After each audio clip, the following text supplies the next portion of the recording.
শেষ কথা বলে যাই, প্রধানমন্ত্রী, মাননীয় প্রধানমন্ত্রী, আপনাকে আবার বলি, আমরা আপনার শত্রু নই, আমরা আপনার শত্রু নই, আপনার শত্রু আপনার পাশেই।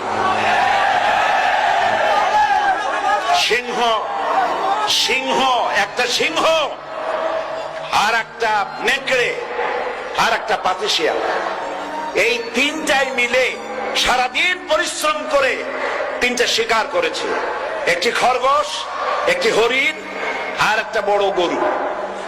সিংহ বলছে আমি পরিশ্রম করে আমরা তিনজনে শিকার করছি, কিন্তু আমার নিয়ম হলো বিচার ব্যবস্থা না করিয়া, ভাগ না করিয়া খাওয়া আমি পছন্দ করি না।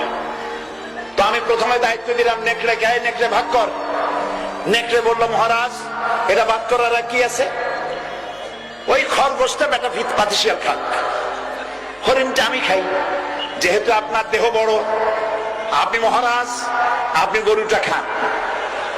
সিংহের মেজাজ খারাপ, বেয়াদব, এই ধরনের অসম বন্টন নীতি কে তোকে শিখালো? এক থাপ্পড় মারছে, নেকড়ের কল্লা উড়ে গিয়ে 50 হাত দূরে পড়ে গেছে।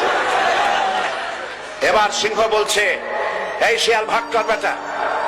শিয়াল কয় মহারাজ এই সাধারণ জিনিসে কি ভাগ করার কোন বিষয়? কয় না, ভাগ না করলে তো আমি খাইতে পারি না। তো ভাগটা যদি আমারে করতেই বলেন, আমি বলবো খরগোশ দিয়ে আপনি ব্রেকফাস্ট করবেন, লাঞ্চ করবেন হরিণ দিয়ে, ডিনার করবেন গাভী দিয়া। মহারাজ খুব খুশি, হ্যাঁ রে শিয়াল রে, এত সুন্দর ইনসাফ ভিত্তিক বন্টন নীতি কে তোরে শিখাল রে? কয়েছে একটু আগে যে কল্লা দিয়া গেল ওই আবার শিখায় গেছে। কাজী ধর্মভিত্তিক রাজনীতি নিষিদ্ধ করতে গিয়ে ফেরাউন আর নমরুদ যে শিক্ষা পেয়েছে তার থেকে শিক্ষা গ্রহণ করুন। আগুন নিয়ে খেলবেন না, বরদাস্ত করবে না বাংলাদেশের 16 কোটি মানুষ। মুসলমান